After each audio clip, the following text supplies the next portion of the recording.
That's 206-461-3792. RainierAvenueRadio.world is your 24/7 digital media hub. Tune in at RainierAvenueRadio.world. Also find us on Facebook, Twitter, and TuneIn apps. Welcome to RainierAvenueRadio.world, our special broadcast of the impacts of the coronavirus on South Seattle and surrounding communities.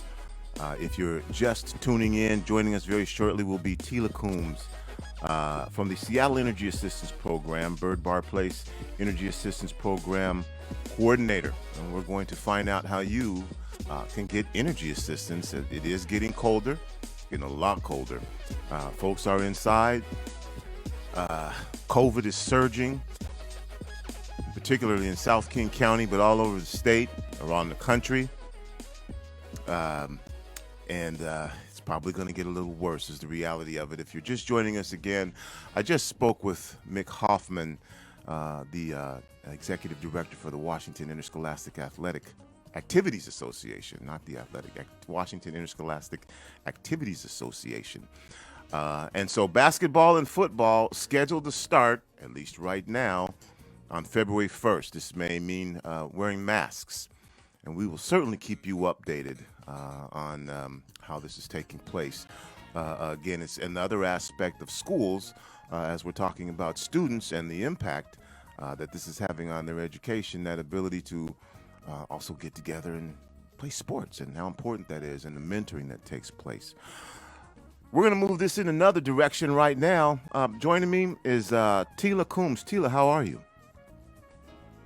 I'm good, Tony. How are you doing today? Under the circumstances, fantastic. Well, let's first find out a little bit more about you, Tiela. I didn't get a bio, maybe you sent it, but let's start with a little bit about your background. Yeah, so I have been working at Byrd Barr Place in the Energy Assistance Department for the past, it was a year in this last September. And I've come from Bellingham and work with nonprofits, largely around sustainability work and working with small businesses in the community to build a local economy. And now I've kind of transitioned a little bit in my work at Byrd Barr Place to work more with the individuals in the community. And that's a nice segue into Byrd Barr Place. Andrew Capane, Executive Director. Let's talk a little bit about Byrd Barr Place and what goes on there, what y'all do. Yeah, so I think that Byrd Barr Place in general has three large areas of need that we try to address. We have an open food bank that's open 3 days a week to try to address food insecurity in the community. Our energy assistance program, which provides grants for heating bills for low-income households. And then what Andrea does, the executive director, as well as other members in Byrd Barr Place, is more community engagement, advocating for affordable housing, for equity of all people, and working with the city of Seattle a lot to make that happen. Okay. The Energy Assistance Program, this is the one we're here to talk about today. What is the Energy Assistance Program? We'll start with that. Yes, so it is at its simplest a program designed to give grants to low-income households to cover a portion of their heating bills. So it's designed to cover that increase in bills that come during the winter months when it's colder and we turn on our heaters. Washington State, our energy usage increases during the winter as our summers are a little bit milder than other parts of the country is.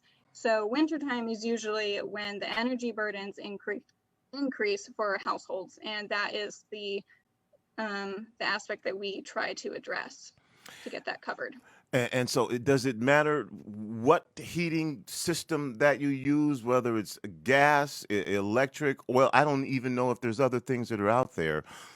Does this, as long as it's energy and it's heating, y'all are trying to help, or is it specific to a couple of entities, agencies? Yeah, so for the most part, all of Seattle, if it's electricity, is served by Seattle City Light. So we can provide a grant towards those accounts. If it's natural gas, it's most likely Puget Sound Energy, and we can provide a grant towards that. There are still some older households that rely on traditional oil, and we can provide grants for a large number of vendors. Pretty much however those clients need to get oil delivered, we can provide assistance for that. And then there are a lot of clients who live in low-income subsidized housing apartment buildings that where their heat is actually included with their rent, so they're not charged monthly. And we have been able to get around that by still providing them assistance for that, with the assumption that their rental charge is increased a tiny bit to help that apartment building cover what electricity usage they might be needing or using. Mm-hmm. So we do provide a grant for them as well.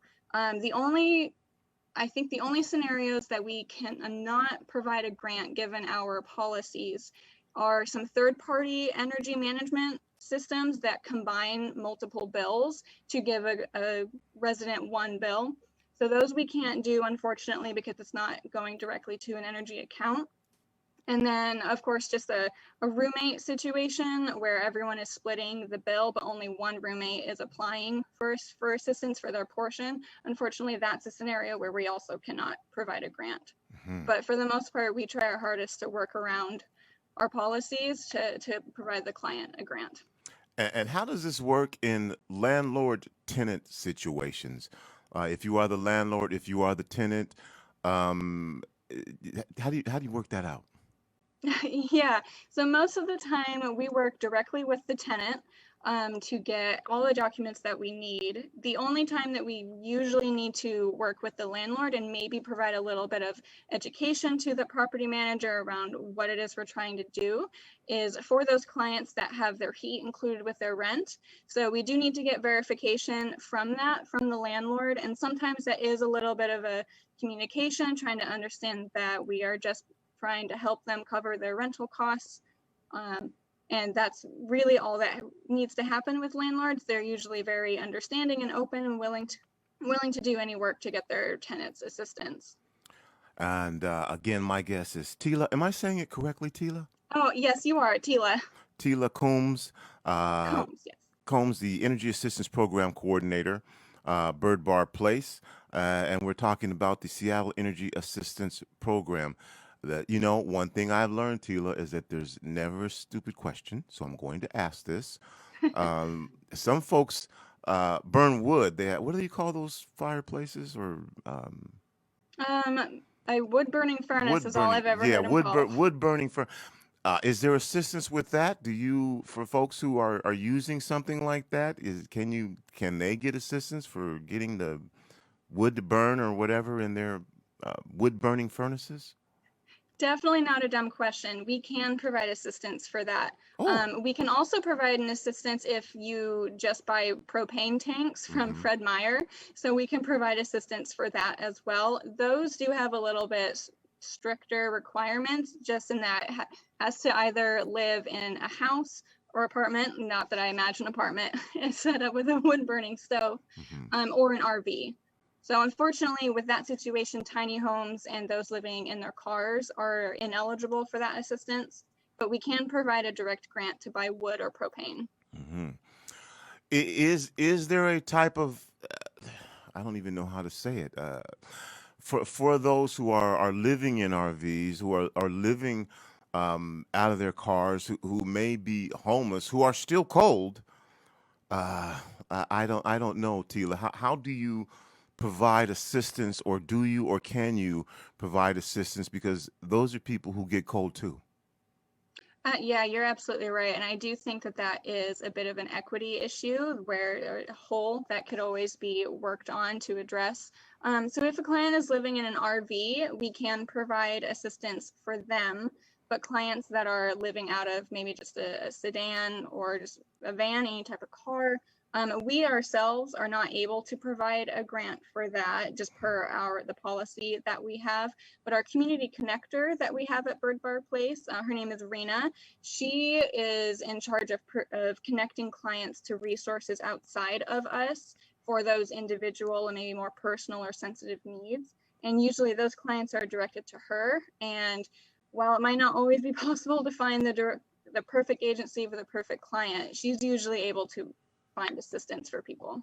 You're listening to Rainier Avenue Radio.world. It's me, your host, Tony B. We're talking about the Byrd Barr Place Energy Assistance Program. My guest, again, is the program coordinator, Tiela Coombs. Tiela, who's eligible for this program? Now, we know that times are hard, and there's some folks who were doing well who aren't doing so well anymore. We know that some folks who are own businesses who are hanging on by a thread. Who's eligible to apply for this energy assistance program? Yeah, so the main qualification that we look for is being under a certain income threshold. So for us, our program, so we do have two grants, the LIHEAP grant and the PSC Help grant. They both have the same income requirements this year, which is, if anyone's really curious, 150% of the federal poverty limit. So for a single person household, that's a little bit over $1,500 a month. So if you earn equal to or less than that, then you qualify for our grants. At least that is the first thing that we look at. Otherwise, we just need supporting documents for the application process, but essentially just being under that income limit is what qualifies you. And we can look at only the previous month of income, because like you're saying, a lot of clients are experiencing job losses or just a drop in their income. Unemployment is awesome and it's great, but it doesn't always cover those bills. And when you have to decide what bills to pay, it's really nice if you can apply for a grant to help cover those energy costs. Okay, so did I hear you say $1,500 a month or less? For a single person household, right? For a single So it person increases as your household number increases. Okay. Um, I'm just throwing a number out there. Suppose it's a household of four. Does it have to be all related family members? There are a lot of folks who live in generational housing where there may be a grandmother, grandfather, an uncle, a niece, and nephew. What constitutes a household in regards to being eligible to meet the requirement to get this grant at the money level that's available? Yeah, so the household can be made up of any number of clients in any type of relationship, all roommates and children, the multi-generational, like you were saying, anyone in any household. We will take all of the income information for everyone living there. And then the only real other sticking point that sometimes we have to look at when there's a large household number is whether there is at least one person that in that whole household that is a U.S. citizen. And that is the only requirement for U.S. citizenry that we have, is that just one person in the household. Okay, and so that just brings up another question, in particular in communities, who are concerned about changes in federal policy and how these things work. If folks may be concerned about immigrant issues, they may not apply for this. How do you ensure that people who, again, they're still going to be cold, are going to be feeling comfortable if they may be looking at those circumstances about, wow, is this going to cause ICE to be knocking on my door? Yes, right. How do you work with that? And what would you say to someone in those circumstances? Because it already makes people, puts people in the shadows. Mm-hmm. No, you're absolutely right. That's definitely a conversation I've had with quite a few clients who are concerned, and of course, even just concerned about providing a social security card. It's a very scary thing to provide even copies of that if you even have one. Well, one thing I do want to distinguish: the LIHEAP grant is the one that requires that one person is a U.S. citizen, and we need to see proof of that. That is the federal grant, which can be applied to all of the energy accounts that I mentioned earlier. And then the PSC Help grant is a fully funded one by Puget Sound Energy, and they actually do require the U.S. citizenship parameter. So they only require a valid ID. So when we have clients who come in or they're haven't even applied, we're just on the phone and they're concerned because they are not a US citizen, or they're concerned about providing a copy of their social security card, we let them know that all of our online systems are as secure as we can have them. Reporting to the federal government for who we're giving our grants to do not include names of people who are not a US citizen. It's just we're saying that this household is eligible and is provided a grant. So that's not something that we necessarily delve information to the government about. You're listening to Rainier Avenue Radio.world. It's me, Tony B. This is our special Impacts of the Coronavirus on South Seattle and Surrounding Communities broadcast that we do every Friday. We started this on March 13th, and things are now worse than they were then. And I can tell you, I didn't think that we'd still be here doing this by this time. Okay, Tiela, how do you apply for this? For people who have been listening? Oh, this is cool. I didn't know about it. Or how do you apply? The best way is to apply online. It's a secure website, but if you're concerned about providing sensitive information or documents, you can mail the application to us. We have an energy assistance email. You can email it to us. And while we are encouraging clients not to come in for COVID reasons, if you have no other way of mailing or don't have access to internet, for example, you can absolutely come in, fill out, and drop off an application. Okay, well let's give them more detail. The website, the phone number, the email address. Let's give them everything. Absolutely. So, Byrd Barr Place. It's spelled weird, so it is spelled BYRD BARR Place, named after Roberta Byrd Barr, the founder of the organization. The email you can mail it at is energyassistance@byrdbarr.place, no .com, .place. The address you can come visit us at is 722 18th Avenue, Seattle, Washington, 98122.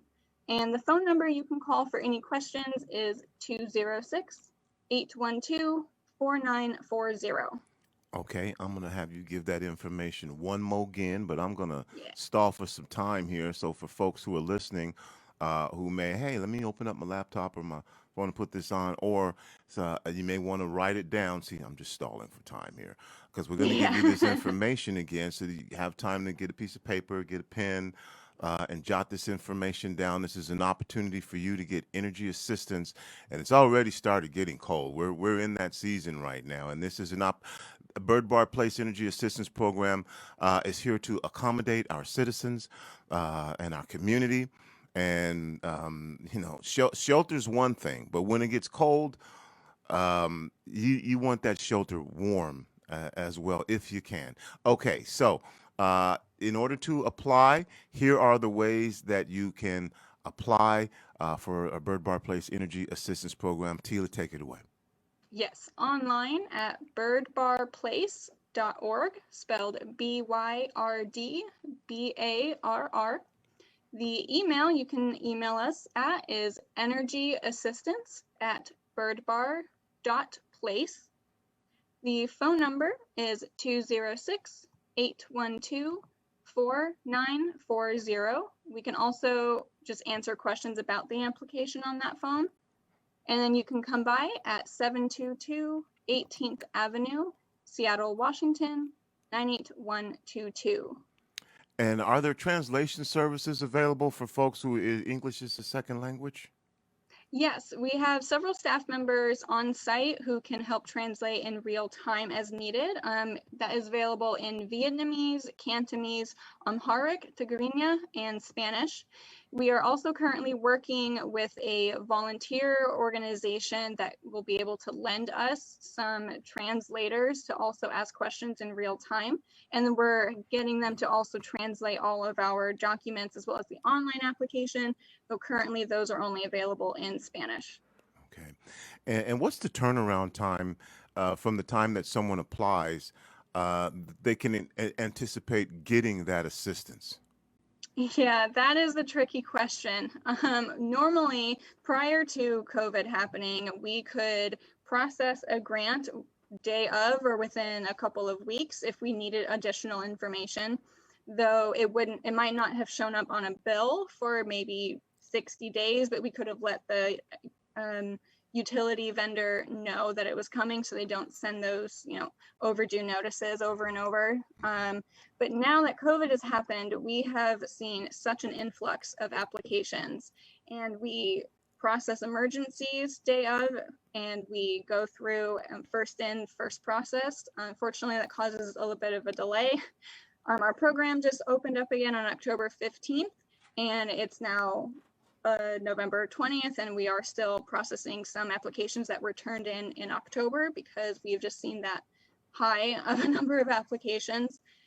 So the actual answer is a little bit more complicated, but I would say if you are in an emergency situation, tell us and we can prioritize that application right away. And otherwise, we will be in continual communication with you on where that application is going to try to get that in a timely manner. Do you have the data right now, even at this early point, to say there's been an uptick in applications or applications that have not been coming in, like say compared to last year at this time? Yeah, so last year at this time with the online and mailed application, I don't have the specific number between October 15th and maybe mid-November from last program season, but this time we've already received about 1,300 applications since October 1st, as we did receive some for Puget Sound Energy prior to October 15th. So 1,300 applications, 5 staff members trying to process as quickly as possible. It's definitely a lot more than we've ever experienced. Well, how did you prepare for this? I mean, you had to have some idea that this was going to happen. I mean, and then maybe not. Maybe at a few months ago, there wasn't an awareness that this thing would be continuing and it would be leading to what it is. How did y'all prepare for this? Did you anticipate back in March that, well, okay, you know what, when we hit the winter months, we could potentially be deluged?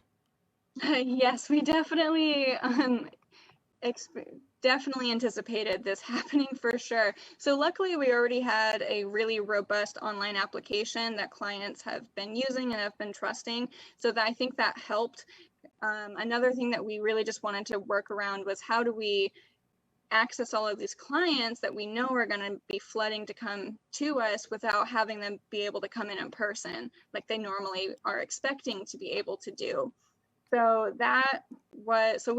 yes, we anticipated it. Part of the preparations for that was just to get the online application as streamlined as possible. And we switched to a new database system just so on our end, processing it could be done more efficiently. And so that processing time could be lowered. And we've been able to do that, which is great. So we are processing at a faster rate now than we were prior to COVID. And we sent out mailers to everyone to encourage them to apply without necessarily coming in. And I think that's about what we've done. Is there a point in time? I know there's a sense of urgency anyway, but with the a potential influx based on all the things that are going on right now, do you anticipate a cutoff point where it's going to be, hey, you know what, this is about all we can do? For funding, no, I don't anticipate that at all. Our program season runs all the way through September 30th, 2021.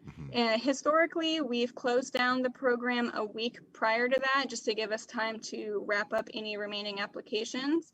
And this last program season, we ended up doing that 2 weeks ahead of time because, again, of the large number of applications we had. So I suppose it depends on how winter happens. I don't want to speculate on the COVID situation as we move through winter, but I suppose we could anticipate closing the program season 1 to 2 weeks prior to the September 30th end date of 2021. Okay. Other than that, clients are welcome to apply anytime between now and then. We encourage clients to not wait until you have an overdue or shut off notice. You don't have to even have an overdue balance. If the most we can do is just provide a couple $100 buffer between now And when you have to start paying your bills again, then that's great. Let's do that. My guest again is Tiela Coombs, Energy Assistance Program Coordinator for the Byrd Barr Place Seattle Energy Assistance Program. Tiela, thanks for joining us, and I want to give you an opportunity here for final words that you want to share with our audience. I think just during this time, it's very easy to look around and think everything is hopeless or there's nothing to do.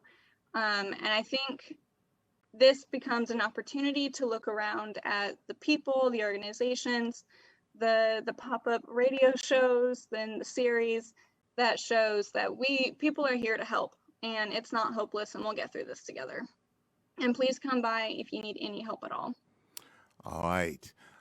Again, and just one more again quickly, that information for folks who would like to find out more about the program, who say, hey, I need this in my life right now.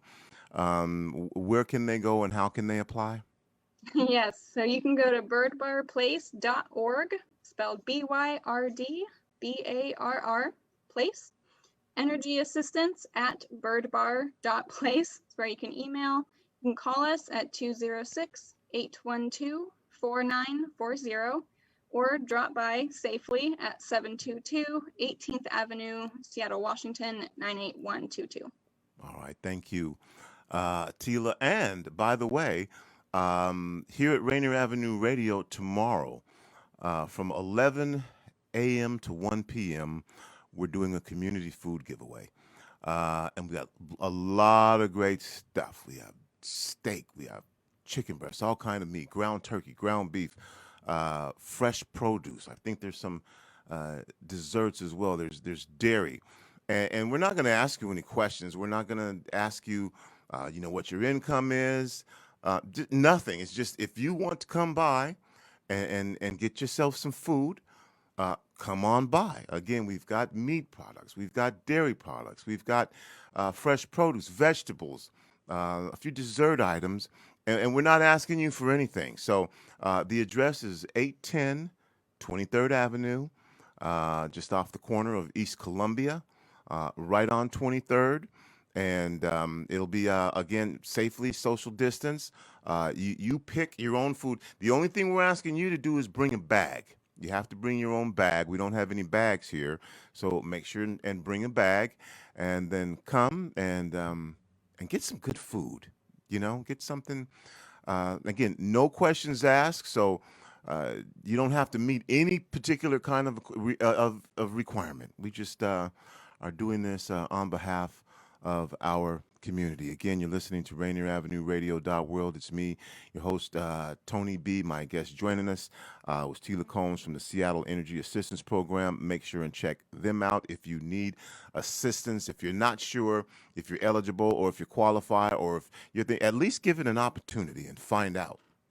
And you never know, especially if you're in an emergency situation and you have young children, whatever the circumstances are, somebody may be ill. At least give it an opportunity and see if you can't get assistance.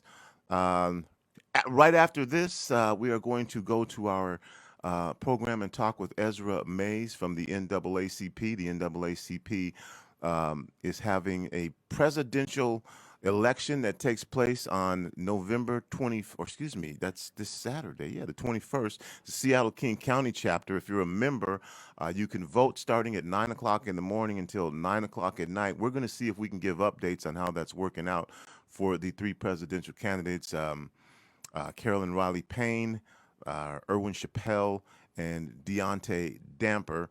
So don't forget that's coming up. You can hear in about a minute here a conversation with Ezra Mays, and we're going to try and answer some questions for you. That's it. That's all the time that I have. That's going to do it for the kid. Remember, whether you believe you can or whether you believe you can't, you are probably right. We'll be back next week. Peace.